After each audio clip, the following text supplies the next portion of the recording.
Hello friends, आज हम पढ़ने वाले हैं ऑक्सीजन थेरेपी। तो सबसे पहले क्वेश्चन है हमारा, barometric pressure of oxygen at sea level is. तो हम सबको पता है कि सी लेवल पे एटमॉस्फेरिक प्रेशर कितना होता है, 760 mmHg होता है। ठीक है। अब एयर के अंदर ऑक्सीजन का कंटेंट कितना होता है, 21%।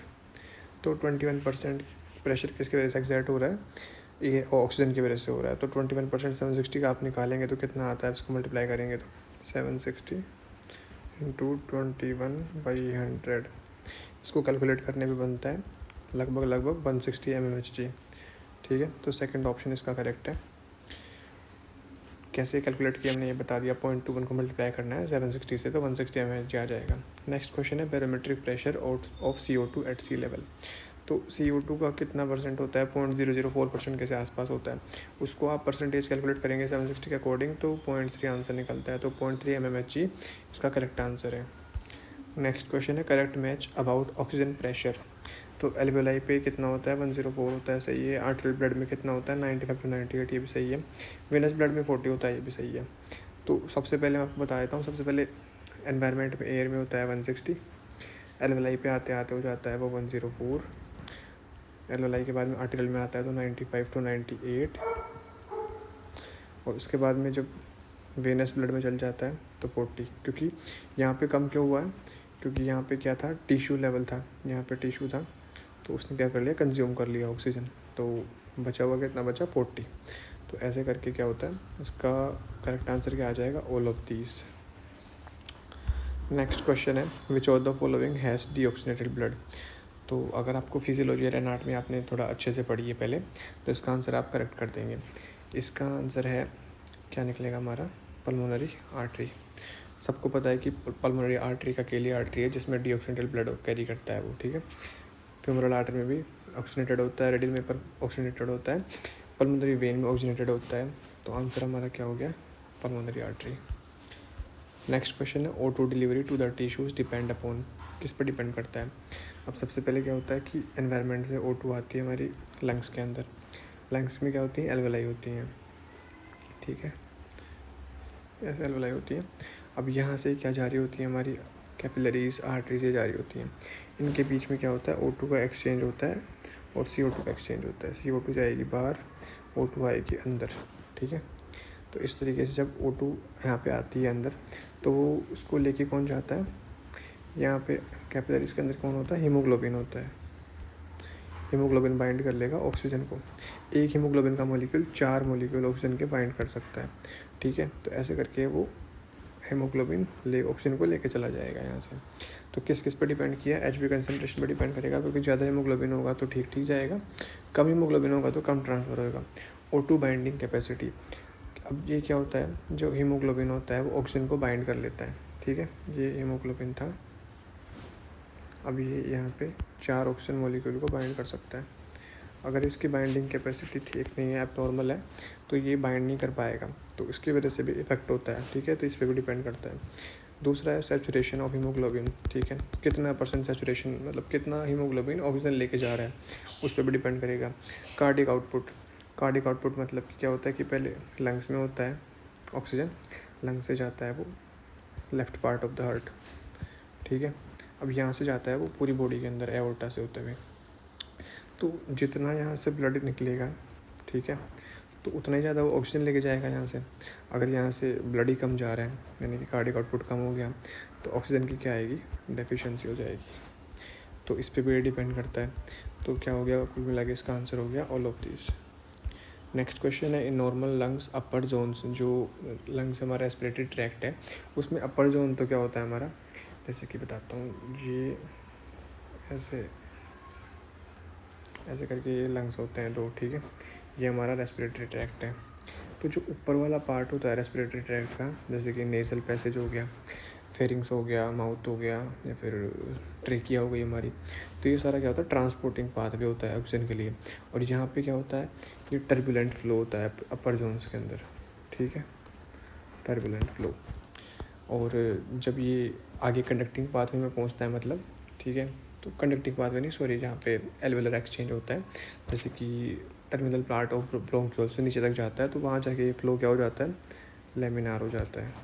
ये हमको पता होना चाहिए। पहले चैप्टर में लिखा हुआ है ज़्यादा में, तो ये भी इससे भी क्वेश्चन बन जाता है। तो इसके अंदर क्वेश्चन में क्या पूछ रहा है कि जो अपर रेस्पिरेटरी ट्रैक्ट होता है हमारा, उसमें तो क्या होता है, ओवर वेंटिलेशन ज़्यादा होता है, ठीक है, क्योंकि ये जैसे लंग्स मैंने बताए थे आपके, ठीक है, यहाँ पे ये कैपिलरीज़ हैं जो जा रही है यहाँ से, ठीक है। तो ज़्यादा कैपिलरीज़ कहाँ पे होती हैं, lower part of the lungs में होती हैं, और यहाँ पे एल्वेलाई थी, ठीक है। तो लोअर पार्ट में से जो ज़्यादा है यहाँ पे कैपिलरीज, इसकी वजह से क्या होता है कि यहाँ पे लोअर पार्ट ऑफ लंग्स के अंदर परफ्यूजन ज़्यादा होता है, ठीक है। जैसे कि वी क्यू अपने पढ़ा था, वी मतलब वेंटिलेशन, तो ऊपर वाले पार्ट में वेंटिलेशन ज़्यादा होता है, नीचे वाले पार्ट में क्यू यानी कि परफ्यूजन ज़्यादा होता है। तो इसका करेक्ट आंसर क्या निकाल देंगे हम, नॉर्मल लंग्स में क्या होता है, अपर जोन तो क्या होता है, ज़्यादा ओवर वेंटिलेटेड होता है, और लोअर जोन क्या होता है, ओवर परफ्यूज्ड होता है। तो करेक्ट आंसर इसका सेकंड ऑप्शन हो गया। नेक्स्ट क्वेश्चन है, shunt occurs when blood passes through unventilated alveoli. सारी एल्वेलाई जो होती हैं लंग्स के अंदर, वो क्या होती हैं, वेंटिलेटेड नहीं होती हैं, ठीक है। जैसे हमने पढ़ा कि अपर वाली पोर्शन में ज़्यादा वेंटिलेशन होता है, नीचे वाले में क्या होता है, ज़्यादा परफ्यूजन होता है।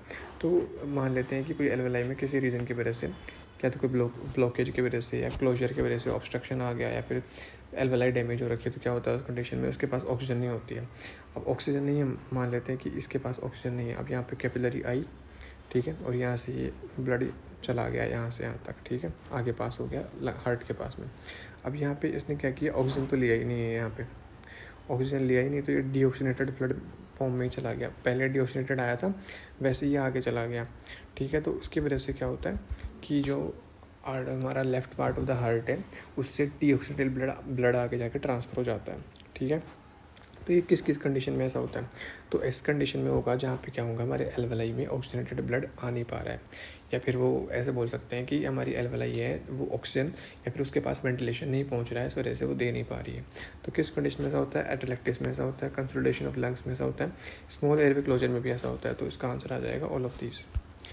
नेक्स्ट क्वेश्चन है, oxygen is mainly carried by, ठीक है, ऑक्सीजन ट्रांसपोर्ट होती है, ठीक है, कैसे होती है, ये एल्वेलाई थी, ये हमारी कैपिलरी थी, इसके अंदर ऑक्सीजन का ट्रांसफ़र होता है, ठीक है। अब ऑक्सीजन को लेके कौन जाता है, एक तो होता है हमारा हीमोग्लोबिन, मेजर पोर्शन तो हीमोग्लोबिन लेके जाता है ऑक्सीजन का 95% के आसपास। उसके बाद में ये बाउंड फॉर्म में जाता है, ठीक है, डिजॉल्व फॉर्म में जाता है ब्लड के अंदर कुछ परसेंट। तो मेनली तो किसके थ्रू जा रहा है, ये हीमोग्लोबिन के थ्रू। तो ऑक्सीजन के लिए तो क्या आ जाएगा, हीमोग्लोबिन। अब दो ऑप्शन बचते हैं, प्लाज्मा बाइकार्बोनेट। अब जो हमारी CO2 होती है, ठीक है, ये एल्वेलाई थी, ये कैपिलरी थी। अब यहाँ से क्या हो रहा है, CO2 का बाहर की तरफ एक्सचेंज होएगा। अब CO2 को लेके कौन आता है, पहली बात तो आ कहाँ से रहा है, टिश्यू लेवल से आ रहा है ये, ठीक है, टिश्यू में एंटर हो रही है ये CO2 यहाँ पे, फिर उसको वहाँ से लेके जाता है, ऐसे करके होता है। तो टिश्यू से जो CO2 ट्रांसफ़र हो रही है बाहर की तरफ, तो ये किसके फॉर्म में ट्रांसफ़र हो रही है, ब्लड के अंदर ऐसा क्या है जो उसको कैरी करके लेके जा रहा है, तो वो होते हैं बायोकार्बोनेट्स, ठीक है। 70% ऑफ द CO2 हमारी बायोकार्बोनेट्स के फॉर्म में जाती है, बाकी डिसॉल्व फॉर्म में भी जाती है, ऐसे करके होती है। तो मेनली तो कैसे जाएगी, ऑक्सीजन जा रहा था मेनली हीमोग्लोबिन से, और CO2 मेनली कैसे जाती है, बाइकार्बोनेट से। तो थर्ड ऑप्शन इसका करेक्ट हो जाएगा। नेक्स्ट क्वेश्चन है, इन 100 ml of oxygenated blood how much ml of oxygen is present, ठीक है। तो इसका जब आप कैलकुलेशन करेंगे, ऑक्सीजन बाइंडिंग कैपेसिटी, सोल्युबिलिटी को कैलकुलेट करके फॉर्मूला होता है बड़ा एक, तो आंसर निकलता है कि हमारा हर 100 ml ऑक्सीनेटेड ब्लड के अंदर कितना 20 ml हमारा ऑक्सीजन होता है, ठीक है। तो ये हमको पैरामीटर याद रखना है। आगे जाके क्या होता है, जब वो ये ब्लड टिश्यूज़ के पास पहुँचेगा, जैसे कि ये टिश्यू है, यहाँ पे ब्लड आया, हर पर 100 ml में 20 ml ऑक्सीजन था। अब क्या करता है टिश्यू, 5 ml ये खुद यूटिलाइज़ कर लेता है, बाकी उसको वापस भेज देता है, बाकी वेन्स के अंदर वापस भेज देता है, ठीक है। तो डीऑक्सीनेटेड ब्लड के अंदर कितना बच जाएगा, फिर 15 बच जाता है, 20 में से 5 निकल गए तो 15। तो ये क्वेश्चन आगे भी आने वाला है हमारा, तो देखते हैं। चलो, इसका आंसर तो क्या हो गया, 20 ml। इसके बाद में डीऑक्सीनेटेड ब्लड में कितना बचा, 15 ml हमारा बचता है। तो उसका करेक्ट आंसर क्या आ जाएगा हमारा, 15 ml। नेक्स्ट क्वेश्चन है, normal value of oxygen flux. Oxygen flux का मतलब क्या है, सबसे पहले हमको पता होना चाहिए कि देखो स्ट्रोक वॉल्यूम कितना होता है, स्ट्रोक वॉल्यूम कितना होता है। स्ट्रोक वॉल्यूम का मतलब है कि जो हमारा हार्ट था, ठीक है, इसके 4 चैम्बर होते हैं, ठीक है। सबसे बड़ा पोर्शन होता है लेफ्ट वेंट्रिकल, ठीक है। इससे जो ऑक्सीजनेटेड ब्लड होता है वो ट्रांसफ़र होता है पूरी बॉडी के अंदर एओर्टा के थ्रू। तो इसमें क्या होता है कि जितनी बार ये हार्ट कॉन्ट्रैक्ट करेगा उतनी बार यहाँ से क्या पर बीट यहाँ से कुछ अमाउंट ब्लड का आगे ट्रांसफ़र होता है एओर्टा के अंदर। तो हर बीट के साथ तो हमारा स्ट्रोक वॉल्यूम कितना होता है, पर बीट इजेक्शन हमारा कितना होता है ऑक्सीजनेटेड ब्लड का, वो होता है 70 ml। अब क्या होता है, हमारा हार्ट बीट करता है 72 टाइम्स इन ए मिनट। तो 72 इंटू आप 70 कर देंगे, ठीक है, तो कितना आंसर आता है 5000 ml हमारा ऑक्सीजनेटेड ब्लड पर मिनट हमारा वेंट्रिकल से इजेक्ट आउट हो रहा है, ठीक है। अब ऑक्सीजन फ्लक्स का मतलब ये होता है कि जित 1 मिनट के अंदर हमारा जो वेंट्रिकल है वो कितना ml ऑक्सीजन आगे ट्रांसफ़र करता है, इजेक्ट आउट करता है। तो टोटल ब्लड कितना कर रहा था ये 5000 ml। तो अब 5000 ml के अंदर ऑक्सीजन कितना है हमारा, कितना ml बचता है, तो वो पता लगाना है। तो जैसे हमने पहले पढ़ा था कि हर 100 ml में 20 ml क्या होता है, ऑक्सीजन होता है ऑक्सीजनेटेड ब्लड के अंदर। तो 5000 ml में कितना हो जाएगा, ये 100 का 20% 20 था, 5000 का 20% कितना हो जाएगा 1000। तो करेक्ट आंसर क्या आ जाएगा हमारा 1000 ml। ऑक्सीजन फ्लक्स का वैल्यू कितना आता है 1000 ml। इसका मतलब होता है कि पर मिनट हमारा लेफ्ट वेंट्रिकल कितना ml ऑक्सीजन हमारी एओर्टा के थ्रू बॉडी को पहुंचा रहा है, ठीक है, तो 1000 ml। नेक्स्ट क्वेश्चन है ऑक्सीजन डिसोसिएशन कर्व। जो यहाँ पे कर्व बनता था ये, ठीक है, किस किस के बीच था ये, PO2 और हमारा सेचुरेशन के बीच में था, ऑक्सीजन सेचुरेशन के बीच में, ठीक है, पार्शियल प्रेशर ऑफ ऑक्सीजन और सेचुरेशन के बीच में। तो ये जो कर्व था वो कैसा बनता है, ऐसा था, ठीक है, या फिर ऐसा था, या फिर कैसा था, ऐसे था, या फिर ऐसा था, ठीक है। तो इसका करेक्ट आंसर आएगा हमारा सिग्मोइड। आगे कर्व की फ़ोटो दे रखी है, देख सकते हैं ये ना, इसमें 3 एरोज़ बनाई गई हैं, ठीक है। तो 3 का मतलब है जो ये वाली एरो आ रही है इसके अंदर क्या हो रहा है, हमारा एसिडोसिस हो रहा है, पीएच का लेवल कम हो रहा है, या फिर हम बोल सकते हैं CO2 का अमाउंट बढ़ गया है, PCO2, ठीक है, या फिर 2,3 IPG बढ़ चुका है। तो ये सारी कंडीशंस की वजह से क्या होता है, जो हमारा ऑक्सीजन डिसोसिएशन कर्व है, नॉर्मल स्टेट तो कौन सी थी, ये वाली स्टेट हमारी नॉर्मल है, नॉर्मली ग्राफ इसी लाइन पे होता है।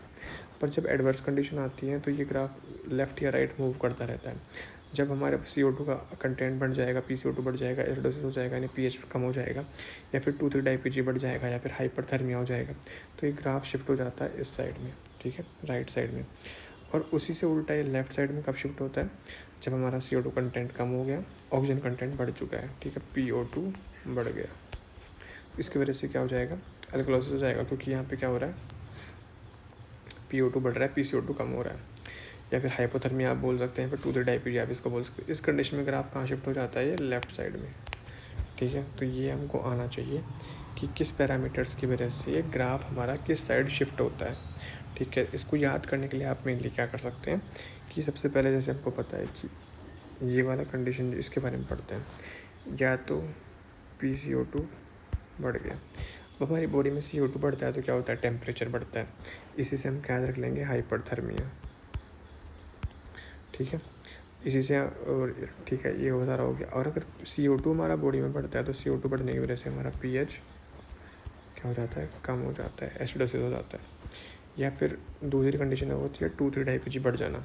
तो ये सारी कंडीशन की वजह से ये राइट साइड शिफ्ट होता है। इससे अगर आप उल्टा कर देंगे, यानी कि PCO2 कम हो गया, pH बढ़ गया, या फिर क्या नाम, अब CO2 कम हो रहा है तो हाइपोथर्मिया होगा, ठीक है, टेम्परेचर कम हो रहा है तो लेफ्ट साइड में, टेम्परेचर बढ़ रहा है तो राइट साइड में, या फिर 2,3 IPG हमारा कम हो गया, तो इस कंडीशन में क्या होता है, लेफ्ट साइड में शिफ्ट होता है। तो ये हमारा ऑक्सीजन डिसोसिएशन कर्व था, पहले चैप्टर में दिया हुआ है, इसको आप अच्छे से पढ़ लेना, सारे पैरामीटर्स हमको पता होना चाहिए कि किस कंडीशन में ग्राफ किस साइड शिफ्ट होगा। नेक्स्ट क्वेश्चन है, which of the following effect on ODC, ठीक है, इनमें से कौन सा है जो इफेक्ट डालता है ऑक्सीजन डिसोसिएशन कर्व पे। टेम्परेचर हमने देखा था, 2,3 IPG हमने देखा था, pH हमने देखा था, तो ऑल ऑफ दिस का आंसर आएगा। नेक्स्ट क्वेश्चन है, example of low flow devices. अब क्या होते हैं, जो हमारा ऑक्सीजन थेरेपी दी जाती है पेशेंट को, ठीक है, कब दी जाती है, जब पेशेंट के पास में ऑक्सीजन की कमी हो रही है, यानी कि हाइपोक्सिया की कंडीशंस आ रही है, या फिर क्या बोलते हैं, सर्जरी है, कोई मतलब ऐसा प्रोसीजर होने वाला है पेशेंट के साथ जिसकी वजह से उसको ऑक्सीजन की डिमांड बढ़ सकती है, ठीक है। तो उस कंडीशन में ऑक्सीजन थेरेपी दी जाती है। अब ऑक्सीजन थेरेपी दो तरह की होती है, एक तो देते हैं लो फ्लो डिवाइसेस से, एक देते हैं हाई फ्लो डिवाइसेस से। तो लो फ्लो डिवाइसेस में क्या होता है कि वेरिएबल नेचर का जो ऑक्सीजन जा रहा है पेशेंट के पास में, ये पेशेंट पहले मान लेते हैं हम लो फ्लो, ये हमारा सिलेंडर मान लेते हैं, ये कोई भी डिवाइस है लो फ्लो का। इसके थ्रू जो ऑक्सीजन जाती है वो फिक्स्ड अमाउंट की नहीं होती, कंसिस्टेंट लेवल की नहीं होती, ठीक है, वो होती है वेरिएबल लेवल की। पहली बात तो ये कि इसके अंदर कम प्रेशर से जाती है, ठीक है। दूसरी बात ये कि इसके अंदर क्या होता है, वेरिएबल नेचर से ऑक्सीजन जाती है, यानी कि पेशेंट के ऊपर डिपेंड करता है कि पेशेंट के वेंटिलेटरी रिस्पॉन्स पर डिपेंड करता है। अगर पेशेंट डीप ब्रेथ ले रहा है तो वो ज़्यादा अमाउंट इनहेल करेगा, पेशेंट कम ले रहा है तो वो कम अमाउंट लेगा यहाँ से, ठीक है, अगर वो पूरा इनहेल नहीं कर पाएगा उसको तो और हाई फ्लो डिवाइसेस में क्या होता है कि ये पेशेंट था, ठीक है, इसको अभी क्या है, ये सिलेंडर है, ये हाई फ्लो डिवाइसेस के थ्रू यहाँ से ऑक्सीजन जा रही है, ठीक है। कैसे जाएगी, किस फॉर्म में जाती है वो बताता हूँ। हाई फ्लो डिवाइसेस के लिए इसमें जाती है कंसिस्टेंट फॉर्म में, ठीक है, वेरिएबल नहीं होती, इसके अंदर पेशेंट पे डिपेंडेंट नहीं होती है, वो ऑक्सीजन कितनी जा रही है वो पेशेंट पे डिपेंडेंट नहीं होती, पेशेंट के वेंटिलेटरी रिस्पॉन्स पे डिपेंड नहीं करेगी, वो जाती है कंसिस्टेंट फ्लो के साथ में, ठीक है। क्योंकि ये हाई फ्लो डिवाइसेस का भी यूज़ करते हैं जब पेशेंट को जो है वो अच्छे से खुद से ब्रीथ नहीं कर पा रहा है, उस पर डिपेंडेंट हो रखा है वो, तो उन कंडीशंस में क्या होता है, हाई फ्लो डिवाइसेस यूज़ करते हैं।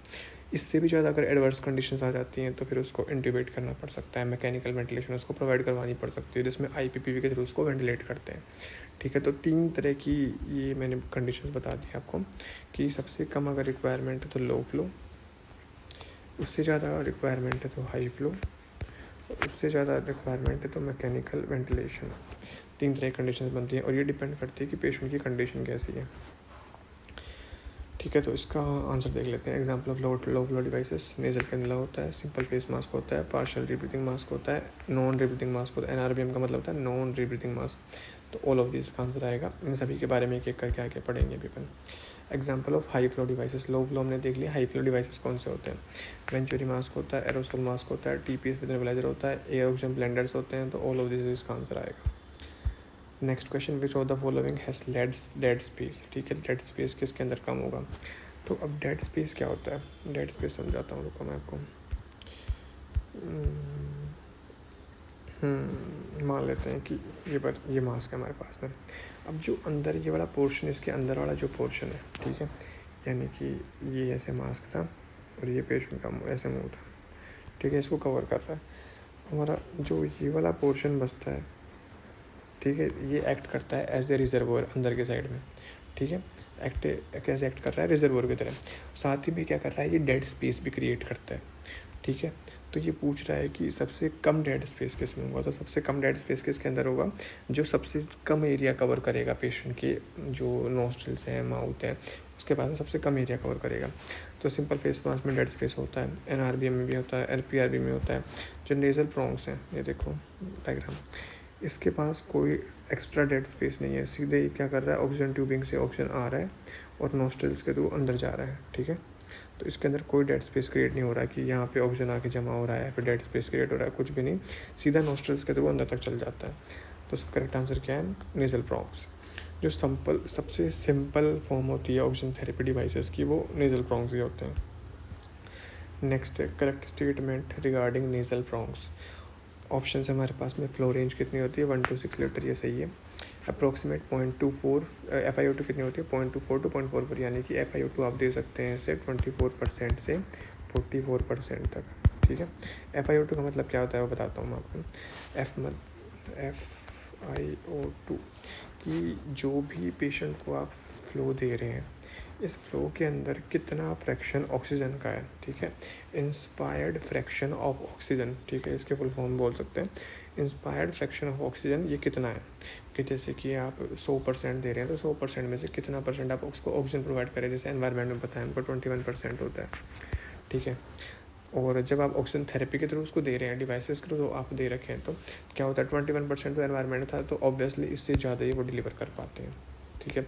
तो देख रहे हैं इसके अंदर सबसे कम, जैसे कि हम सबको पता है कि जो नेजल ब्रोंक्स होता है सबसे सिंपल फॉर्म है, तो वो 24% FiO2 मिनिमम, मैक्सिमम 44% FiO2 दे सकता है। अब कैसे देता है, फ्लो, ये डिपेंड करता है फ्लो के ऊपर। अगर 1 लीटर पर मिनट आप चूज़ किया आपने फ्लो, तो 1 पे करता है 24, ठीक है। ऐसे ही आप 2 पे करेंगे, 2 लीटर पे, तो कितना हो जाता है 28, 3 पे करेंगे 32, 4 पे करेंगे 36, 5 पे करेंगे 40, और 6 पे मैक्सिमम जब आप फ्लो कर देंगे 6 लीटर पे, तो वो मैक्सिमम FiO2 डिलीवर करता है 44%, ठीक है। ये इसका मैक्सिमम होता है। तो अब आपके दिमाग में डाउट आ रहा होगा कि जब फ्लो 6 लीटर से बढ़ा के हम 7 कर दे, 8 कर दे, तो क्या इससे FiO2 बढ़ जाएगा क्या? FiO2 नहीं बढ़ेगा, इसकी मैक्सिमम रेंज इतनी है, ये इतनी डिलीवर कर सकता है। तो थर्ड ऑप्शन भी देख लेते हैं, if flow is increase more than 6 litre it will not increase the FiO2 more than 44 FiO2%, ठीक है। तो ये भी हमारा कंसेप्ट क्लियर होना चाहिए। फोर्थ ऑप्शन है, nasopharynx act as oxygen reservoir when using nasal prongs, ठीक है। अब जब नेजल ब्रोंक्स यूज़ कर रहे हैं तो बाहर तो कोई एक्स्ट्रा स्पेस है नहीं जिसमें ऑक्सीजन जो स्पेस एक्ट कर सके रिजर्व बैग की तरह। तो इसमें क्या होता है कि जो हमारा ऑक्सीजन होता है, ये नोस्ट्रल्स मान लेते हैं, ठीक है। यहाँ पे जाके ये हमारा नेजल पैसेज नेसोफेरिंग्स बन जाता है आगे जाके, ठीक है। तो अब यहाँ से ऑक्सीजन जा रही है नेजल नोस्ट्रल्स के थ्रू यहाँ से, क्योंकि नेजल ब्रोंक्स लगाए हैं इसने। तो ये क्या होती है, ऑक्सीजन जाके ये वाला पोर्शन है यहाँ पे थोड़ी थोड़ी ऑक्सीजन रिजर्व हो जाती है। तो जो नेसोफेरिंग्स वाला पोर्शन है वो एक्ट करता है एज ए ऑक्सीजन रिजर्वर की तरह, किस में, नेजल ब्रोंक्स के अंदर। तो all are correct. Next question है, incorrect statement regarding simple face mask. तो सबसे जो बेसिक लेवल की लो फ्लो डिवाइसेस होता है वो होता है हमारा नेज़ल कैनुला या फिर नेज़ल ब्रोंक्स। उसके बाद में सब उससे थोड़ा एडवांस होता है, वो होता है सिंपल फेस मास्क। उसका डायग्राम ये रहा, ठीक है। ये उसका डायग्राम, ये साफ नहीं हो रहा, तो ये वाला उसका डायग्राम था। अब इसके अंदर क्या होता है कि इसको साफ करना पड़ेगा पहले,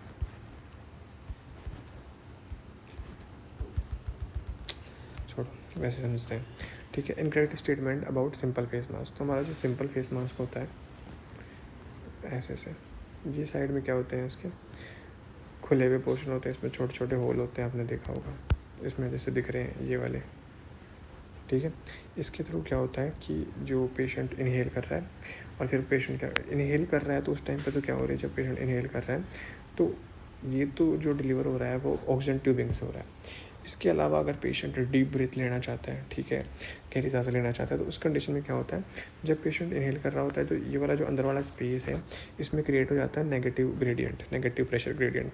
तो उसकी वजह से क्या होता है, जो रूम एयर में एयर है हमारी बाहर एनवायरनमेंट में, वो इन वाल्व्स के थ्रू पोर्ट्स के थ्रू क्या करती है, एंटर हो जाती है। तो नॉर्मल जो ट्यूबिंग से ऑक्सीजन जा रही है वो तो जाएगी, बाकी इसके अलावा यहाँ से भी क्या होती है, जो रूम एयर एंटर कर देती है, वो भी पेशेंट टोटली क्या करेगा, अब इनहेल करेगा, ठीक है। तो इस तरीके से ये पोर्ट्स जो हैं ये काम आते हैं, ये वाले, ठीक है, ये वाले और ये वाले। इसके साथ में इंस्पिरेशन में तो ऐसे काम कर आते हैं। एक्सपिरेशन में कैसे काम आएंगे, जब पेशेंट एक्सेल कर रहा है तो क्या होता है कि वो CO2 रिस्ट वो गैस बाहर निकालता है एक्सेलेशन के टाइम पे। तो अब क्या होगा, अगर ये यहाँ पे ये नहीं होंगे, ये बंद होंगे यहाँ पे, तो क्या होगा, तो अब ये वाला जो स्पेस है हमारा अंदर का, उसके अंदर वो CO2 क्या करेगी, फिल हो जाएगी, ठीक है। अगर CO2 उसके अंदर फिल हो जाएगी तो नेक्स्ट ब्रीथ जब पेशेंट लेगा तो वो CO2 इनहेल करेगा। तो इसकी वजह से क्या हो सकता है, रीब्रीदिंग हो सकती है। तो इसको प्रिवेंट करने के लिए यहाँ पे क्या दिए गए हैं, ये पोर्ट्स दिए गए हैं। इन पोर्ट्स के थ्रू क्या होता है, जो पेशेंट जब एक्सेल करेगा तो क्या होगा, यहाँ से रूम एयर में वो उसके एक्सेलेशन बाहर चला जाएगा, ठीक है, ताकि यहाँ पे कोई CO2 रिस्ट एयर ना बचे जो एक्सेलेशन के थ्रू हुआ है वो। अब हम देख लेते हैं कि क्वेश्चन बोलना क्या चाह रहा है। ये ऑप्शन है इसके, फ्लो रेट कितना है, 5 to 8 लीटर्स पर मिनट होता है इसका, FiO2 कितना होता है, 0.4 to 0.6, ठीक है, हो गया क्लियर। फ्लो रेट इसका मैक्सिमम आप कितना दे सकते हैं, आप मैक्सिमम दे सकते हैं 8 लीटर्स और मिनिमम दे सकते हैं 5 लीटर्स, ठीक है। और FiO2 की बात करें तो FiO2 दे सकते हैं 0.4 to 0.6, यानी कि 40% से 60% तक आप FiO2 उसमें दे सकते हैं। अगर आपने 5 लीटर्स पे यूज़ किया तो क्या करेगा, ये 40% FiO2 डिलीवर करता है, और आपने 8 लीटर्स पे यूज़ किया तो 60% FiO2 डिलीवर कर सकता है। अब वही क्वेश्चन इसमें भी बनता है कि अगर आपने फ्लो बढ़ा दिया तो FiO2 बढ़ जाएगा, तो नहीं बढ़ेगा वो तो। सेकेंड स्टेटमेंट है, the mask serves as additional 100 to 200 ml of oxygen reservoir, ठीक है। अब जो हमारा मास्क था वो वो कवर कर रहा है नॉस्ट्रिल्स को और माउथ को। साथ में जो उसके अंदर वाला पोर्शन है, ठीक है, मास्क के अंदर वाला पोर्शन, वो क्या बनता है, एक एक्ट करता है किसकी तरह, ऑक्सीजन रिजर्वर की तरह भी एक्ट करता है, डेड स्पेस की तरह भी एक्ट करता है। तो जो ऑक्सीजन रिजर्वर की तरह जो एक्ट कर रहा है उसके अंदर क्या होती है कि इंस्पिरेशन के टाइम पे ऑक्सीजन ट्यूबिंग जो वो होती है उसकी वजह से ऑक्सीजन आके उसके अंदर फिल हो जाती है। फिल हो जाएगी तो क्या होगा, 100 से 200 ml तक ऑक्सीजन रिजर्वर बन जाता है उसके अंदर, ठीक है। थर्ड स्टेटमेंट है the mask has 2 valves. Valve नहीं होते हैं, वो पोर्ट्स होते हैं, ठीक है। वाल्व का मतलब होता है यूनिडायरेक्शनल वाल्व, जो क्या काम आते हैं कि अंदर से तो बाहर उसके अंदर जा सकती है गैस, पर बाहर से अंदर नहीं आ सकती, तो वो इसके अंदर नहीं होते हैं। वो भी हम देखेंगे कि कौन से तरह के मास्क में होते हैं। तो थर्ड ऑप्शन इसका करेक्ट इनकरेक्ट है। फोर्थ ऑप्शन देखते हैं the mask has 2 side ports for room air entertainment and exit for excelled gases. तो ये हमने देख लिया, ये करेक्ट है, ये होता है, ठीक है, सिंपल हमारा जो फेस मास्क होता है। उसके बाद में नेक्स्ट क्वेश्चन है इनकरेक्ट स्टेटमेंट रिगार्डिंग पीआरबीएम। पीआरबीएम का मतलब होता है पार्शियल रीब्रीथिंग मास्क, ठीक है। पार्शियल रीब्रीथिंग क्यों बोल रहे हैं, क्योंकि इसके अंदर रीब्रीथिंग क्या होती है, मान लेते हैं किसी पेशेंट ने एक्सेलेशन किया, ठीक है, तो उसने क्या किया, जो अपने अंदर डीऑक्सीजनेटेड रिच एयर थी उसने उसको बाहर निकाला। अब क्या होता है कि अगर पेशेंट उसी एयर को वापस से इनहेल कर रहा है तो उसको बोलते हैं रीब्रीथिंग, यानी कि खुद की ब्रीथ उसने वापस री इनहेल कर ली है, जो उसने एक्सपायर की थी उसने फिर से इंस्पायर कर ली, उसको बोलते हैं रीब्रीथिंग। तो पीआरबीएम का मतलब होता है पार्शियल रीब्रीथिंग। पार्शियल मतलब बहुत कम पार्ट रीब्रीथ कर रहा है पेशेंट। तो रीब्रीथ कैसे कर रहा है तो वो भी हम समझेंगे। पहले हम ऑप्शंस देख लेते हैं। फ्लो रेट कितना होता है इसका, 6 to 10 लीटर्स, और FiO2 डिलीवर कर सकता है 6/60 से और कितना 80% तक। अब ये प्लस यहाँ पे क्यों बनाया है ये भी मैं आपको बताता हूँ कि 80% से ऊपर इसका FiO2 जा सकता है कब, जब क्या बोलते हैं कि पेशेंट जो है वो उसको नीड नहीं है किस चीज़ की, डाइल्यूशन की। चलो वो डायग्राम देखेंगे तब समझेंगे। सेकंड ऑप्शन देखते हैं पहले। A reservoir bag is present with mask having capacity of 600 ml to 1000 ml capacity. अब इसके अंदर क्या होता है कि ये जो ये फ़ोटो देख रहे हैं आप, इसके अंदर ये बैग लगा हुआ है, नीचे देखते हैं आप, ठीक है। ये बैग जो लगा हुआ है ये वाला, इसको बोलते हैं रिजर्वर बैग। किसकी तरह एक्ट करता है, रिजर्वर बैग की तरह। क्या होता है कि सबसे पहले जब आप पेशेंट को ये लगाएंगे मास्क, सबसे पहले क्या करना है, जैसे मान लेते हैं कि सिलेंडर था, ये ट्यूबिंग आपने इसमें अटैच की, हमको फ्लोमीटर में ऑक्सीजन ऑन करनी है ताकि ये बैग आके इन्फ्लेट हो जाए, ठीक है। ऑक्सीजन आती है पहले इसके अंदर, अब ये इन्फ्लेट हो जाएगा, उसके बाद में आपको इसको पेशेंट को लगाना है। क्योंकि जो पेशेंट ब्रीथ करता है तो वो ब्रीथ जो होती है वो बैग के थ्रू अंदर जाती है।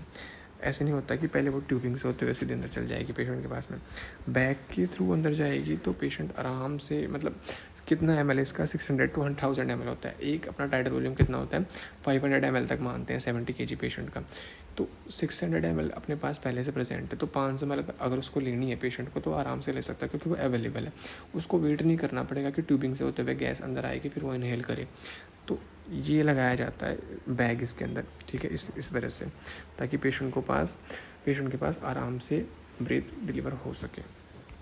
अब देख लेते हैं 6 to 10 लीटर्स हमने फ्लो पढ़ा, FiO2 कितनी पड़ी, 60 to 80%, और मैक्स 80+ से ऊपर भी जाएगी, ठीक है। कब जाएगी वो बताता हूँ आपको। उसके बाद सेकंड ऑप्शन में हमने देख लिया रिजर्वर बैग का। थर्ड ऑप्शन है it deflated reservoir bag does not affect the delivery of oxygen, ठीक है। अब ये ऑप्शन हमारा इनकरेक्ट है, क्यों, क्योंकि जैसे हमने पढ़ा कि जो हमारी पेशेंट जो इनहेल करेगा, इंस्पायर करेगा, वो इस बैग के थ्रू करता है, ठीक है। बैग अगर हमारा डिफ्लेटेड है तो क्या होगा, पेशेंट जो ब्रीथ लेगा उसमें डिफ़िकल्टी होगी, क्योंकि इसके अंदर वॉल्यूम प्रेजेंट ही नहीं है, तो वो जाएगी कैसे, ठीक है, क्योंकि डिफ्लेटेड हो रखा है। तो थर्ड ऑप्शन हमारा गलत हो गया, करेक्ट स्टेटमेंट, थर्ड आंसर इसका करेक्ट हो जाएगा। फोर्थ ऑप्शन देख लेते हैं। The distinctive feature of this mask is that 33% of patients exhaled volume फिल्स the reservoir bag. ये ऑप्शन इंपॉर्टेंट है, इसकी वजह से आपके सारे कंसेप्ट क्लियर हो जाएंगे पीआरबीएम के। इसके पीआरबीएम क्यों बोल रहे हैं, ठीक है, तो वो आपको बताता हूँ। पहले मैं क्या किया था, हमने ये ट्यूबिंग अटैच की थी सिलेंडर में, ठीक है। अब क्या किया, इसको फिल कर दिया। अब मान लेते हैं कि ये जो बैग है ये इन्फ्लेटेड हो रखा है, यहाँ से पेशेंट करेगा अब इनहेल, ठीक है। जैसे कि इसमें मान लेते हैं कि 600 ml था बैग के अंदर इन्फ्लेटेड पोर्शन में, तो पेशेंट ने कितनी ले ली, मान लेते हैं कि 400 ml ले ली, ठीक है। 400 ली, क्यों, क्योंकि इसके अंदर भी क्या होते हैं, साइड में वाल्व होते हैं सिंपल फेस मास्क की तरह, ठीक है। उसकी वजह से ये जो यहाँ पे ना ये वाल्व होते हैं, वाल्व नहीं सॉरी पोर्ट होते हैं। जैसे सिंपल फेस मास्क में हमने पढ़े थे, वैसे ही पोर्ट इसके अंदर होते हैं जिसमें छोटे छोटे होल्स होते हैं। तो उनकी वजह से क्या होता है, रूम एयर एंट्रेनमेंट होता है, जो बाहर की रूम एयर है वो भी एंट्री करती है यहाँ से। तो पेशेंट क्या कर रहा है, रूम एयर एंट्री के थ्रू रूम जो 21% हमारे FiO2 थी बाहर एनवायरनमेंट में, वो भी इनहेल करेगा। साथ में क्या कर रहा है, यहाँ से प्योर ऑक्सीजन भी क्या कर रहा है, वो इनहेल कर रहा है। ठीक है, तो इस तरीके से होता है। ये पोर्ट का मैंने बता दिया पहले आपको। अब पहले बता रहा था मैं आपको कि मान लेते कि इन्फ्लेटेड था, 600 ml इसके अंदर थी, 400 ml पेशेंट ने ले ली, बच गया कितना इसके अंदर, 200 ml। तो इसका वॉल्यूम क्या हो गया, अभी कम हो गया, कम हो रखा है फिल अभी। ठीक है, अब क्या करेगा पेशेंट, एक्सेल करेगा। इनहेलेशन तो हो गया, अब क्या करेगा, एक्सेल। अभी इसका वॉल्यूम कितना है, सिर्फ 200 ml। पेशेंट क्या करेगा, एक्सेल करेगा। एक्सेल करता है तो कितना निकालता है पेशेंट, टाइट वॉल्यूम 500 ml मानते हैं।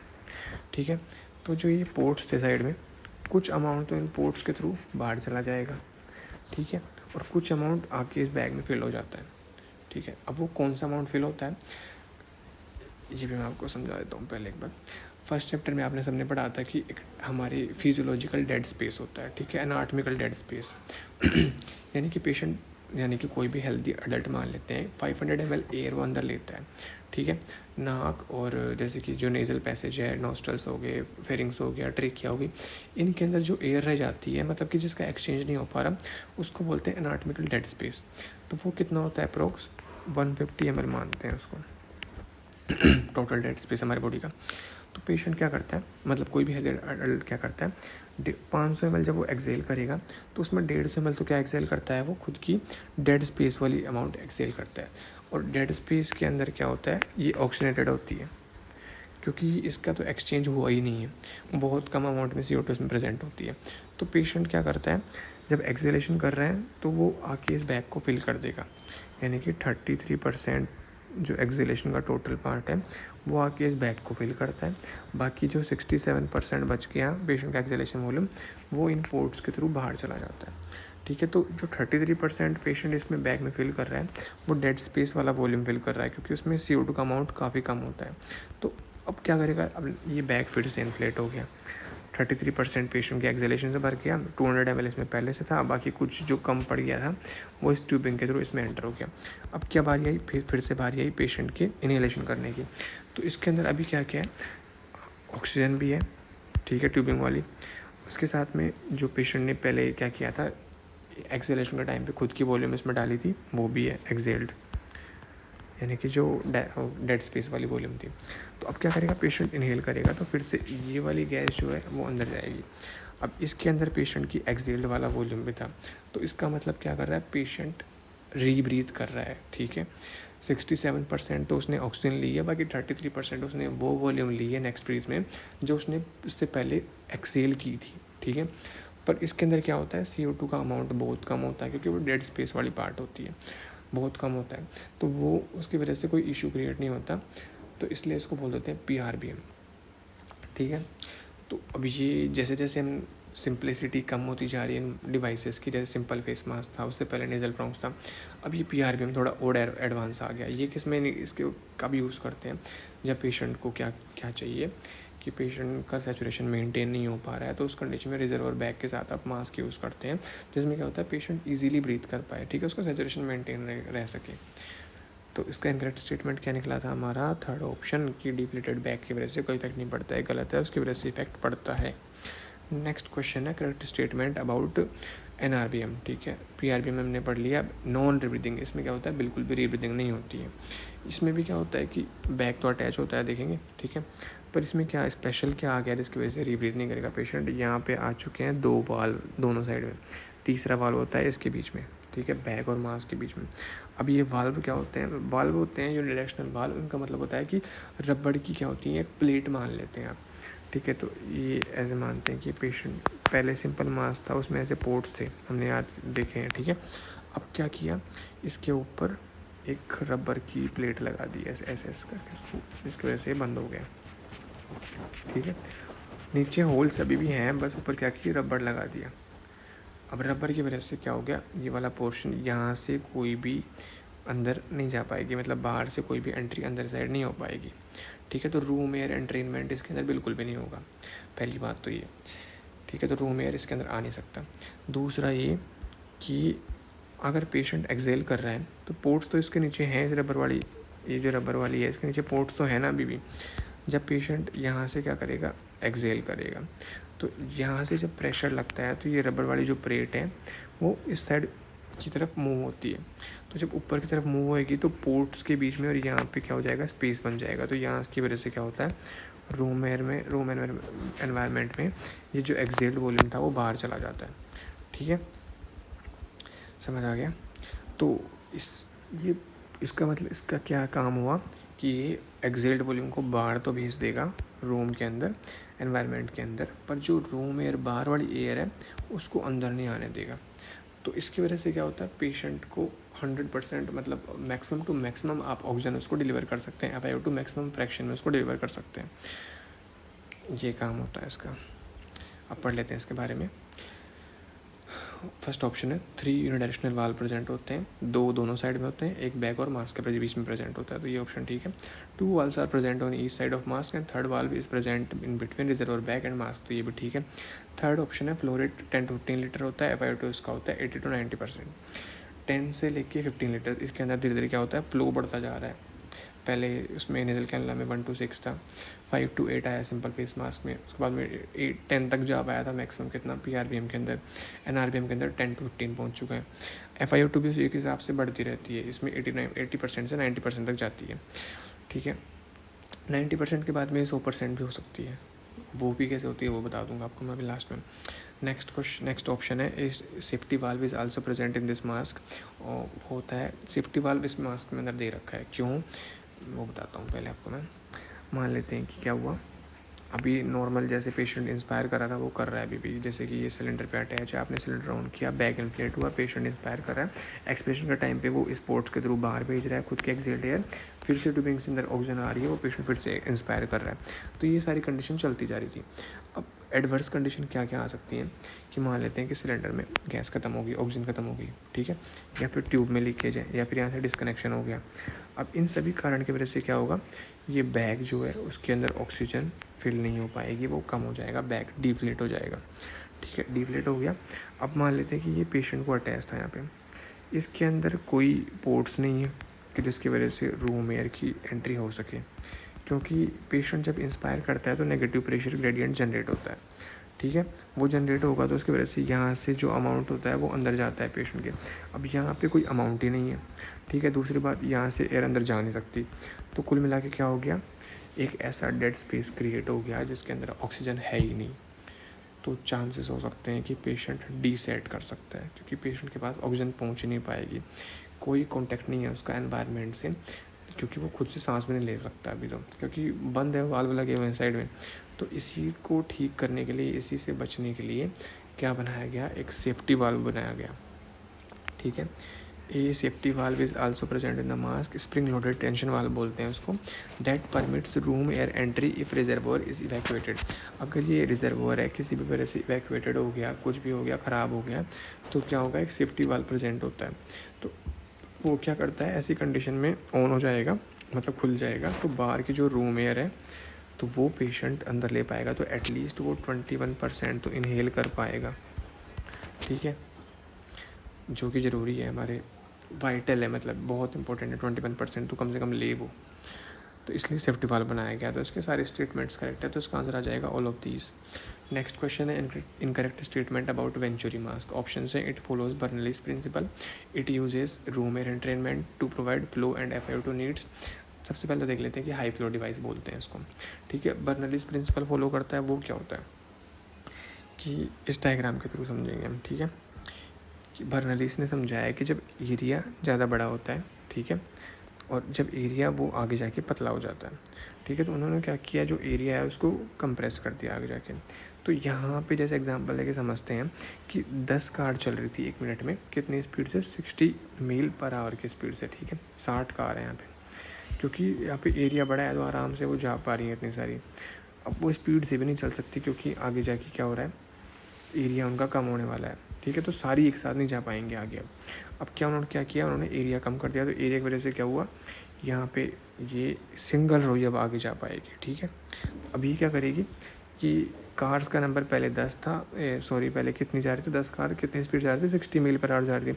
अब क्या हो जाएगा, एरिया कम हो गया, कॉन्स्ट्रिक्शन हो गया, 3 लेन के बदले 1 लेन बन गई।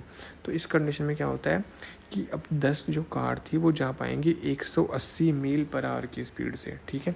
तो यहाँ से ये जब एरिया कम हुआ तो इनकी स्पीड बढ़ जाती है। बर्नौली जो साइंटिस्ट थे उन्होंने ऐसा समझाया था, ठीक है। तो वो कंसेप्ट क्या था वो आपको अब इस डायग्राम समझाते हैं।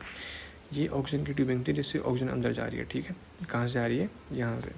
अब क्या हो रहा है कि आप सबको पता है जब पेशेंट इंस्पायर कर रहा होता है तो इस वाले पोर्शन में नेगेटिव प्रेशर ग्रेडियंट होता है, ठीक है, जिसकी वजह से क्या हो रही है, यहाँ से अंदर जा रही है।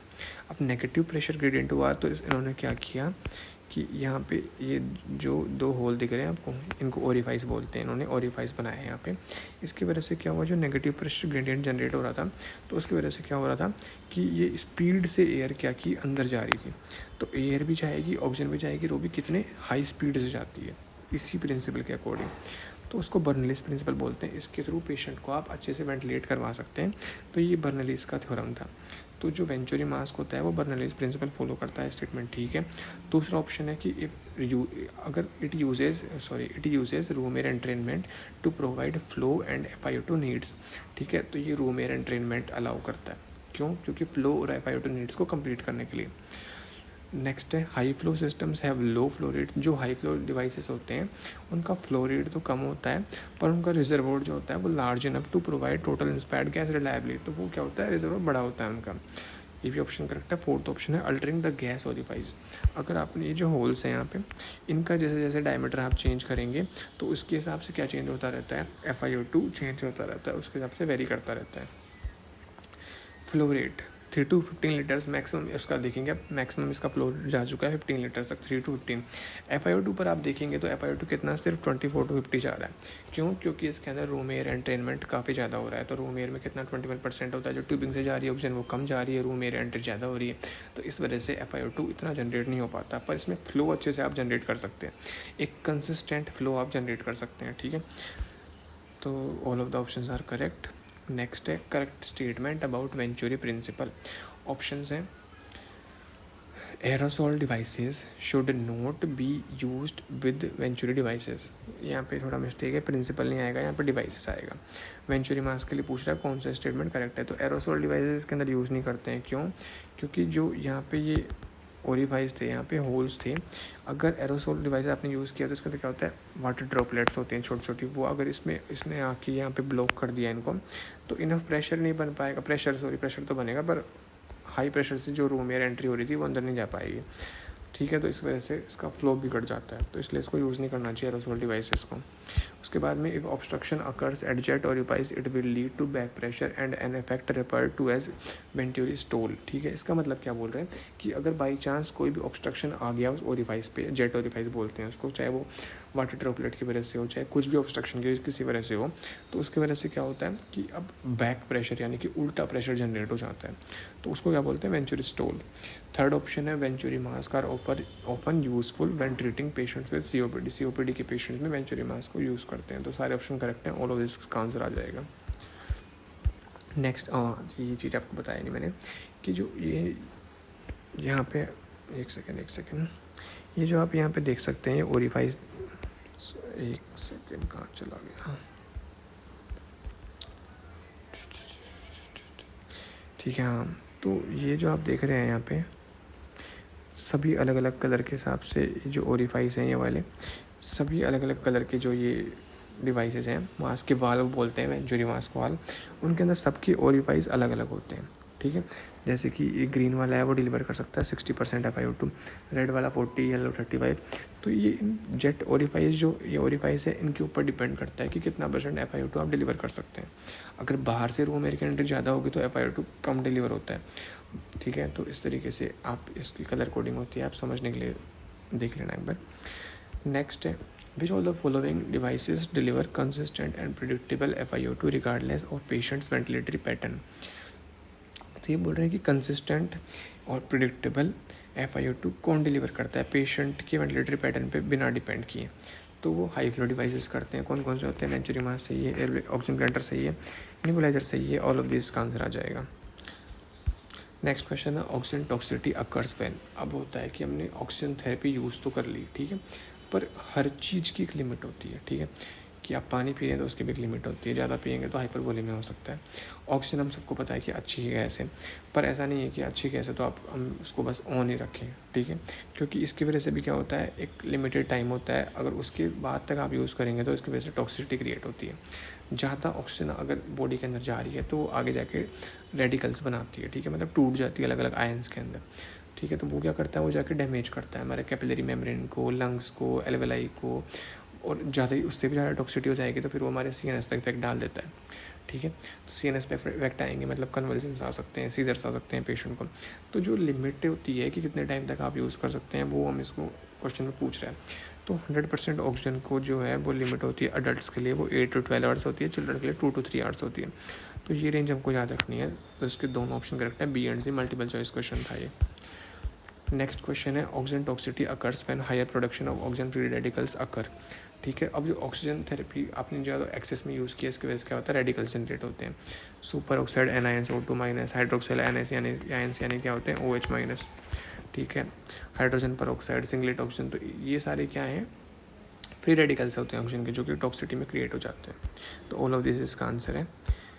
नेक्स्ट क्वेश्चन है symptoms of oxygen toxicity. Option हैं सबस्टर्नल चेस्ट पेन। अब ऑक्सीजन टॉक्सिटी हो रही है तो पता कैसे लगेगा कि हाँ इसके सिम्टम्स क्या होते हैं।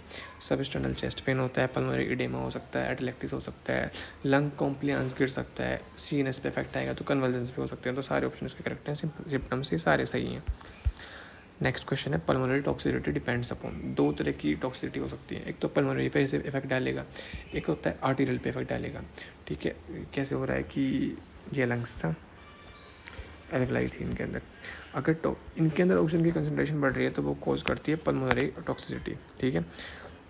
और अगर ये ऑक्सीजन चला गया आर्टरीज के अंदर, आर्टरीज टिश्यूज़ को सप्लाई करती हैं, अगर इसके अंदर ये ज़्यादा ऑक्सीजन हो गया तो वो टिश्यू लेवल पे जाके टॉक्सिसिटी क्रिएट करता है, तो वो अलग टॉक्सिसिटी होती है, ये अलग टॉक्सिसिटी होती है। तो पल्मोनरी वाली किस पे डिपेंड करती है, वो डिपेंड करती है एल्वेलर ऑक्सीजन कंसनट्रेशन पे, ठीक है, दोनों पे डिपेंड नहीं करती है। तो करेक्ट आंसर आएगा इसका alveolar oxygen concentration. Next question है how can these free radicals produce toxicity. अब ये रेडिकल्स कैसे डैमेज करते हैं, जो कैपिलरी मेम्ब्रेन होती है उसकी परमेबिलिटी बढ़ा देते हैं, पहली बात तो, ठीक है, उसको डैमेज कर देते हैं। दूसरा कि सीधे एक्टिविटी जो होती है हमारे रेस्पिरेटरी ट्रैक्ट में उसको ख़राब कर देते हैं। उसके अलावा क्या करते हैं, क्रिएट कंडीशंस ऑफ एटलेक्टिस क्रिएट करते हैं, ट्रिक्योब्रोंकाइटिस से क्रिएट करते हैं। तो ये सभी क्या है, इसके टॉक्सिसिटी की वजह से ये सारे कुछ हो सकते हैं, तो ये हमको आने चाहिए, ऑल ऑफ दिस इसका आंसर आएगा। नेक्स्ट क्वेश्चन है oxygen toxicity affects neonates by. अब अडल्ट्स का हमने देख लिया, नॉर्मली हमने सबका पढ़ लिया, अब नियोनेट्स में स्पेशली ये कैसे अफेक्ट करती है ऑक्सीजन टॉक्सिसिटी, वो क्या करती है, क्या करता है ब्रोंको पल्मोनरी डिस्प्लेजिया। इसके अंदर ब्रोंको पल्मोनरी डिस्प्लेजिया में क्या होता है कि जो हमारी रेस्पिरेटरी ट्रैक्ट है, लंग्स हैं, एल्वेलाई हैं, तो वो उसमें क्या होता है, ऑक्सीजन की ज़्यादा कंसनट्रेशन की वजह से टॉक्सिसिटी क्रिएट हो जाती है, तो वो डैमेज हो जाता है वो पोर्शन, तो नियोनेट्स के अंदर ब्रोंकोपल्मोनरी डिस्प्लेजिया हो जाता है। दूसरा है क्रिएटिंग रेट्रोलेंटल फाइब्रोप्लेजिया। अब रेट्रोलेंटल फाइब्रोप्लेजिया क्या होता है, जैसे मैंने आपको बताया कि आर्टरी के अंदर कंसनट्रेशन O2 की बढ़ चुकी है, अब क्या होती है वो टिश्यूज़ के पास जाती है, जैसे मान लेते हैं कि ऑक्यूलर यानी आंखों के पास गई, तो अब ये लेंस होता है हमारा। तो ऑक्सीजन टॉक्सिसिटी क्या करती है, यहाँ पे जो लेंस था उस पर क्या करता है, फाइब्रस फॉर्मेशन कर देता है, तो उसकी वजह से लेंस ख़राब हो सकता है, ठीक है। ज़्यादा फाइब्रस फॉर्मेशन हो गया तो क्या होगा, पेशेंट अंधा हो सकता है, नियोनेट मतलब उसकी आंखों की रोशनी जा सकती है।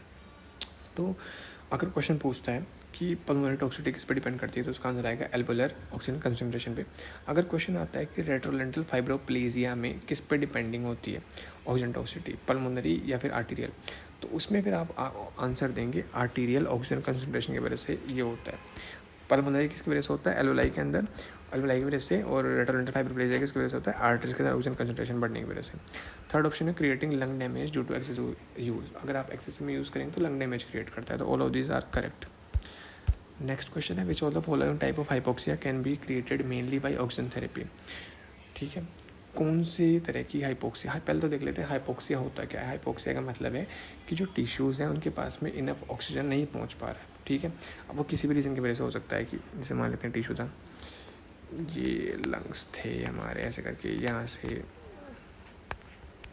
सॉरी वापस बना देता हूँ, ये टिश्यू था, ये मान लेते हैं लंग्स थे, यहाँ से आर्टरी लेके आ रही थी, ये हार्ट था, लेफ़्ट पोर्शन से यहाँ पे टिश्यूज़ के पास जा रहा था।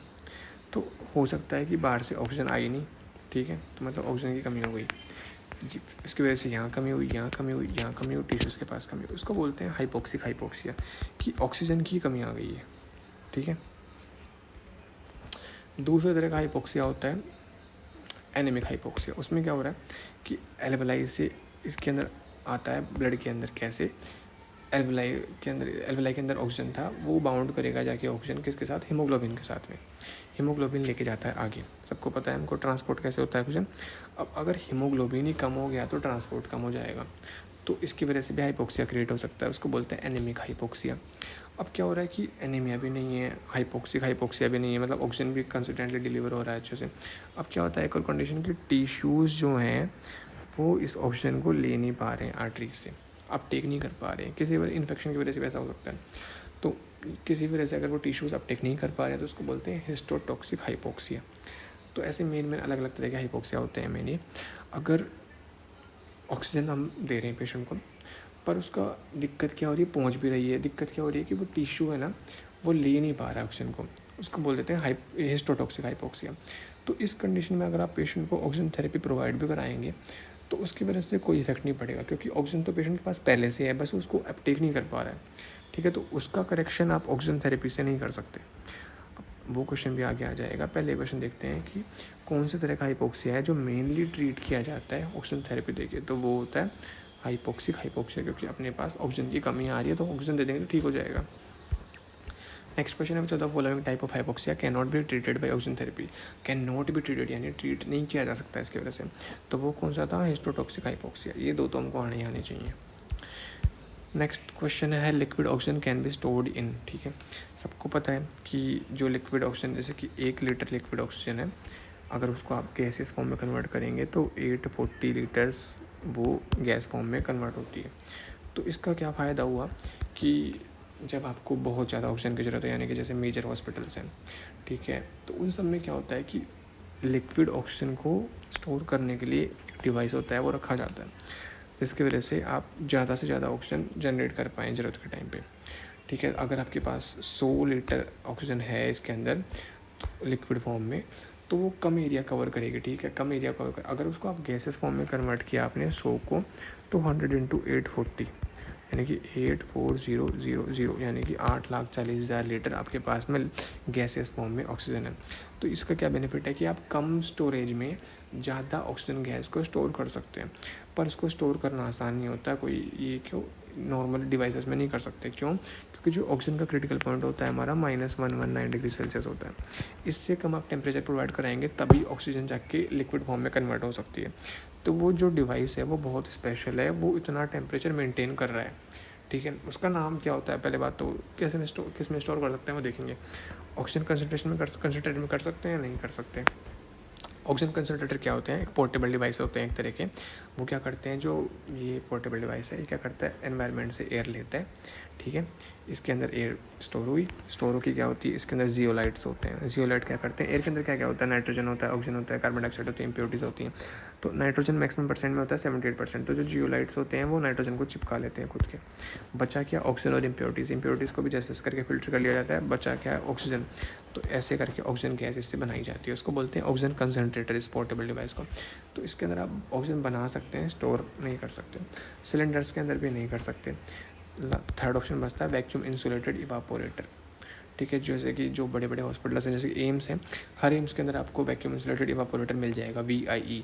ऑक्सीजन प्लांट भी मिलते हैं VIE के साथ में, ऑक्सीजन प्लांट ऑक्सीजन बनाता है, ठीक है। उसके बाद में VIE के अंदर इसको स्टोर किया जाता है,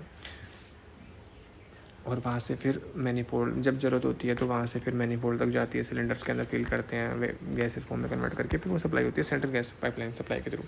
तो ऑल ऑफ दिस इसका आंसर नहीं आएगा, इसका आंसर आएगा वैक्यूम इंसुलेटेड इवापोरेटर, इसको शॉर्ट फॉर्म में बोल देते हैं VIE।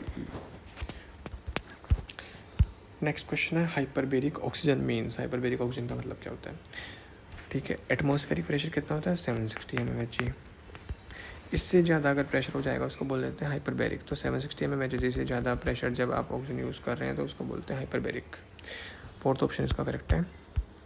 नेक्स्ट क्वेश्चन है hyperbaric oxygen therapy is used in. अब ठीक है, हाइपरबेरिक यानी कि नॉर्मल समझ सकते हैं एमएमएचजी में हम एनवायरनमेंट में हम रहते हैं, ज़्यादा प्रेशर वाले एनवायरनमेंट में जब हम रहते हैं तो उसकी वजह से हमारी फिजियोलॉजिकल जो चेंजेस आएंगे बॉडी में काफ़ी ज़्यादा आते हैं। ठीक है, हाई प्रेशर अगर बैरोमेट्रिक ज़्यादा प्रेशर ज़्यादा है तो हाइपरबेरिक ऑक्सीजन थेरेपी में कब यूज़ करेंगे, कोई स्पेशल सर्कमस्टांसेस होंगे तभी यूज़ की जाती है। तो किस किस के अंदर करते हैं, कार्बन मोनोऑक्साइड पॉइजनिंग में करते हैं। Gas bubble disease, air embolism, इसमें क्यों कर रहे हैं कि जो एयर एम्बोलिज्म बन गया है हमारी ब्लड वेसल्स के अंदर, ये क्या करेगा, हाइपरबेरिक ऑक्सीजन इनके अंदर एंटर हुआ ब्लड वेसल के अंदर और ये आके इसको हिट करता है, हिट करने की वजह से ये बर्स्ट हो जाएगा, ऐसे याद कर सकते हैं इसको। तो इसको ख़त्म कर देता है एयर एम्बोलिज्म को, इसलिए इसको यूज़ करते हैं इस वाले में। क्रश इंजरीज में इसको यूज़ करते हैं। तो ऑल ऑफ दिस इसका आंसर आ जाएगा। ठीक है, इसको बहुत सेफली यूज़ किया जाता है क्योंकि इसकी वजह से क्या होता है, जब ज़्यादा प्रेशर से हम इनहेल कर रहे हैं तो हो सकता है कि हमारा बैरोट्रोमा हो जाए रेस्पिरेटरी ट्रैक्ट के अंदर। ठीक है, और भी काफ़ी डैमेज हो सकते हैं, तो वो भी हम आगे पढ़ लेंगे। इसकी वजह से टॉक्सिटी भी क्रिएट होती है, जैसे पहले नॉर्मल ऑक्सीजन से टॉक्सिटी क्रिएट होती है, हाइपरबेरिक ऑक्सीजन से भी टॉक्सिटी क्रिएट होती है। अब वो किस पे डिपेंड नहीं करती है टॉक्सिटी, प्रेशर पे डिपेंड करेगी, क्योंकि कितने प्रेशर से दे रहे हैं वो आपको पता होना चाहिए। टाइम, कितने टाइम तक कर रहे हैं उस पर डिपेंड करेगी। ऑक्सीजन कंसनट्रेशन पे भी डिपेंड करेगी, पहले हमने पढ़ चुका है। ठीक है, और जैसे कि टाइम उसमें था कि 8 to 12 आवर्स तक आप यूज़ कर सकते हैं। कंसनट्रेशन 100% O2 की बात हुई थी पहले। ठीक है, प्रेशर की बात इसके अंदर होगी क्योंकि नॉर्मली तो हम एटमॉस्फेयर प्रेशर के हिसाब से लेते हैं, पर हाइपरबेरिक में स्पेशल सर्कमस्टांसेस में प्रेशर पे डिपेंडेंस आ जाती है। आर्टीरियल ऑक्सीजन कंसनट्रेशन पे ये डिपेंड नहीं करेगी टॉक्सिसिटी। ठीक है, तो फोर्थ ऑप्शन इसका करेक्ट है। नेक्स्ट क्वेश्चन है safe range of hyperbaric oxygen therapy. ठीक है, सेफ रेंज क्या होती है, हर चीज़ की एक सेफ रेंज होती है, लिमिट होती है, तो वो कितनी है इसकी कि आप यूज़ कर सकते हैं 100% ऑक्सीजन को 2.8 ATM से कम के अंदर। ठीक है, वैसे इफ़ेक्ट्स तो देखने को मिल जाएंगे आपको 2 ATM से ऊपर, पर इसकी लिमिटेड ड्यूरेशन भी आगे दे देंगे कि इतने टाइम तक इसको यूज़ करना है, इसकी वजह से ये मैनेज हो जाता है। तो 2.8 ATM से कम अगर आप 100% कम यूज़ करना है, जब आप 100% ऑक्सीजन दे रहे हैं, वही अगर आप ऑक्सीजन की जगह एयर यूज़ कर रहे हैं तो आप 6 ATM से कम तक रखेंगे इसको। ठीक है, थर्ड ऑप्शन है वन थेरेपी। अब इसके भी क्या होते हैं, डेली ऐसा नहीं होता कि 24 घंटे लगातार चला दी, 2 दिन लगातार चला दी, 5 दिन लगातार चला दी, इसके थेरेपी सेशंस होते हैं। ठीक है, हर दिन के हिसाब से। तो एक बार थेरेपी सेशन में आप मैक्सिमम 2 घंटे तक चला सकते हैं, इससे ऊपर नहीं लेके जाना। ठीक है, तो सारे ऑप्शन इसके करेक्ट हैं, याद कर लेना आप। नेक्स्ट क्वेश्चन है hyperbaric oxygen toxicity can cause. Barotrauma कर सकता है क्योंकि प्रेशर ज़्यादा है, अगर ज़्यादा जाके सीएनएस टॉक्सिटी हो गई तो कन्वर्जेंस हो सकते हैं, सीजर्स हो सकते हैं। आई डैमेज क्या होती है, ऑक्यूलर हमारा जो स्पेस है, कैविटी वाला स्पेस होता है देखा जाए तो, वो आके उसको हाइपर प्रेशर ज़्यादा है तो डैमेज कर सकता है। ठीक है, तो ऑल ऑफ दिस इसका आंसर आ जाएगा। Next question, nitric oxide in our body mainly acts as. Nitric oxide क्या होता है, हमारा जो ब्लड वेसल्स के अंदर एंडोथेलियम है उसके अंदर प्रेजेंट होता है, बनता है, फॉर्म होता है। अब वो जब बनता है तो उसकी वजह से जो ये होता है, ये वेजोडाइलेशन हो जाता है, ब्लड वेसल्स का डायलेट हो जाती हैं। तो ये वेजोडाइलेटर तो होता है, साथ में न्यूरोट्रांसमीटर भी होता है, साथ में सेकेंडरी मैसेंजर भी होता है। पर क्वेश्चन में पूछा कि मेनली किसकी तरह एक्ट करता है, तो वो मेनली एक्ट करेगा वेजोडाइलेटर की तरह। तो सेकंड ऑप्शन इसका करेक्ट है, वेजोडाइलेटर। ठीक है, अब जब ये वेजोडाइलेशन करवा रहा है तो उसको यूज़ किया जाता है as a medication, as a treatment के थ्रू भी। ठीक है, तो वो किस कंडीशन में यूज़ करते हैं, जब पेशेंट को पल्मोनरी हाइपरटेंशन हो रखा है मान लेते हैं, तो उसमें हाइपरटेंशन कब होता है, जब ब्लड वेसल्स पतली हो चुकी हैं, कॉन्स्ट्रिक्ट हो चुकी हैं, तो उसको जब आप डायलेट करवा दोगे तो पल्मोनरी हाइपरटेंशन को आप ट्रीट कर सकते हैं। ठीक है, तो नाइट्रिक ऑक्साइड पल्मोनरी हाइपरटेंशन में यूज़ करते हैं, चाहे वो प्राइमरी हो चाहे वो सेकेंडरी हो। नेक्स्ट क्वेश्चन है specific gravity of oxygen is. ठीक है, एयर का होता है 1000, ऑक्सीजन का होता है 1105, हीलियोक्स का होता है 341। ठीक है, स्पेसिफिक ग्रेविटी, तो इसका करेक्ट आंसर आएगा 1105, ये आनी चाहिए हमको, ये तीनों पैरामीटर्स हमको याद होने चाहिए तीनों के लिए। इसके बाद में हीलियोक्स। अब हीलियोक्स भी एक कंडीशन में यूज़ किया जाता है। ठीक है, हीलियोक्स कब यूज़ करते हैं, तो पहले मैं आपको बताता हूँ। जैसे कि ये हमारा एयरवे था, नॉर्मल कंडीशंस का बता रहा हूँ, पहले एयरवे था, पेशेंट क्या कर रहा है, बाहर से इनहेल करता है, सबको पता है कि अपर एयरवे में टर्बुलेंट फ्लो होता है। ठीक है, साथ में एयर की डेंसिटी भी ज़्यादा होती है, कितनी होती है, स्पेसिफिक ग्रेविटी इसकी 1000 में हुई थी। ठीक है, तो ये भी ज़्यादा है इसका, तो नॉर्मली तो पेशेंट इतना सहन कर लेता है। पर अब क्या हो गया कि पेशेंट का मान लेते हैं कि जो रेस्पिरेटरी ट्रैक्ट पहले इतना था, अब वो सिर्फ इतना बच गया। ठीक है, अब उसी प्रेशर से, नॉर्मल प्रेशर से अगर इसके अंदर एयर आएगी वो भी स्पेसिफिक ग्रेविटी 1000 उसकी है पहले से, तो वो क्या करेगा, वो इतनी आसानी से आगे जा नहीं पाएगी एयर, पेशेंट उसी वजह से वेंटिलेट नहीं हो पाएगा, ऑक्सीजन पेशेंट के पास पहुंच नहीं पाएगा, पतले स्पेस से एयर एंट्री मुश्किल हो जाती है। ठीक है, तो फिर क्या किया गया कि जो हीलियम है, हीलियम क्या होती है, लाइट डेंसिटी की गैस होती है एक, हीलियम लाइट डेंसिटी की गैस है, इसके अंदर 21% ऑक्सीजन ऐड कर दिया गया। इसकी वजह से तो क्या हुआ, पूरी टोटल गैस लाइट बन गई, मतलब डेंसिटी कम हो गई। इसकी वजह से क्या हो जाएगा, पेशेंट वेंटिलेट हो जाएगा, क्योंकि नॉर्मली 21% चाहिए होती है हमको, तो ओवरऑल ये आराम से पतले स्पेस से जा सकती है। ठीक है, तो अगर अपर एयर ऑब्स्ट्रक्शन है तब आप हीलियोक्स यूज़ कर सकते हैं। MLS सर्जरी यानी माइक्रोलैरिंजियल सर्जरी, इसमें पतली ट्यूब्स यूज़ की जाती हैं। तो पतली ट्यूब्स यूज़ कर रहे हैं मतलब कि अभी भी क्या है, हमारे पास में एरिया कम ही है, तो आप इससे हीलियोक्स डिलीवर कर सकते हैं आराम से, तो इसमें यूज़ करते हैं। ब्रोंकोस्कोपी में क्या होता है कि जो हमारा रेस्पिरेटरी ट्रैक्ट है, ब्रोंकस है, वहाँ पे एक क्या डाला जाता है, ये स्कोप डाला जाता है, तो मोस्टली स्पेस तो इसके थ्रू कवर हो गया। पेशेंट अब इनहेल कर ही नहीं पाएगा क्योंकि स्पेस बचता नहीं है, खुद से इनहेल कर नहीं पा रहा। तो इस कंडीशन में क्या होता है, पेशेंट को इनहेलेशन प्रोवाइड कराने के लिए जो ये ब्रोंकोस्कोप होता है, इसके अंदर पतली सी ट्यूबिंग होती है, एक ऑक्सीजन के लिए छोड़ी जाती है, इसके थ्रू आप हीलियोक्स दे सकते हैं। तो इस पतली सी ट्यूब के थ्रू हीलियोक्स पेशेंट के पास पहुँचेगा, पेशेंट को ऑक्सीजनेट करेगा, कोई हाइपोक्सिया नहीं होगा पेशेंट को। साथ ही जो आपने यहाँ पे जो कैमरा था ब्रोंकोस्कोपी से आपने एग्जामिन भी कर लिया, और पेशेंट को टॉक्सिसिटी भी हाइपोक्सिया भी क्रिएट नहीं हुआ, तो इस कंडीशन में भी ये यूज़ होता है। क्रिकोथैलेडोमी में क्या होता है कि जब ट्रेकियोस्टोमी नहीं हो पाती, इमरजेंसी कंडीशन है, पेशेंट को वेंटिलेट करना है, अपर एयरवे ऑब्स्ट्रक्ट हो चुका है, तो उस कंडीशन में क्रिकोथैलेडोमी की जाती है। ठीक है, ये ऐसे करके ये नेक थी, तो क्रिकोथायरॉयड मेम्ब्रेन होती है, उस पर क्या किया जाता है, कैनुला इंसर्ट किया जाता है। कैनुला से यहाँ पे कैनुला सबको पता है कैथेटर कितना पतला सा होता है, जैसे हम ड्रग देते हैं उस कैनुला की बात कर रहा हूँ मैं, फ्लूइड प्रोवाइड करा, इस कैनुला को अटैच कर देते हैं यहाँ पे ऑक्सीजन सप्लाई से, ऑक्सीजन ट्यूबिंग से। ठीक है, तो इस पतले से कैनुला के थ्रू ऑक्सीजन प्रोवाइड की जाती है। तो स्पेस कितना कम होता है कैथेटर का, अगर उसके थ्रू आप प्योर ऑक्सीजन देंगे तो ऑक्सीजन की डेंसिटी भी ज़्यादा होती है, तो वो अच्छे से जा नहीं पाएगी। तो इस कंडीशन में आप हीलियोक्स यूज़ कर सकते हैं उसको वेंटिलेट कराने के लिए। तो ऑल ऑफ दिस इसका आंसर आ जाएगा। नेक्स्ट क्वेश्चन है, ये लास्ट क्वेश्चन है हमारा। In current day practice hyperbaric oxygen is only used in conditions of. ठीक है, हाइपरबेरिक जो ऑक्सीजन थेरेपी होती है वो कुछ ही कंडीशंस में यूज़ की जाती है। कब यूज़ करते हैं, कार्बन मोनोऑक्साइड में करते हैं, हमको पता है, क्रश इंजरीज में करते हैं, एयर एम्बोलिज्म में करते हैं। तो अब कार्बन मोनोऑक्साइड के लिए स्पेशली कुछ बताया गया कि एक तो होता है माइल्ड पॉइजनिंग, एक होती है मॉडरेट, एक होती है सीवियर। तो इसको सिर्फ और सिर्फ करंट डे प्रैक्टिस में सीवियर पॉइजनिंग में यूज़ करते हैं, माइल्ड और मॉडरेट में यूज़ नहीं करते हैं। तो इसका करेक्ट आंसर आ जाएगा, सॉरी इसका correct answer all of this नहीं आएगा, करेक्ट आंसर आएगा इसका सीवियर। ठीक है, only used in severe CO2 poisoning. All of this इसका आंसर नहीं है, वो गलती से टाइप हुआ है। तो ये हमारा ऑक्सीजन थेरेपी यहाँ पे कंप्लीट हो जाता है। ठीक है, बाकी चैप्टर बच गए वो भी हम पढ़ लेंगे।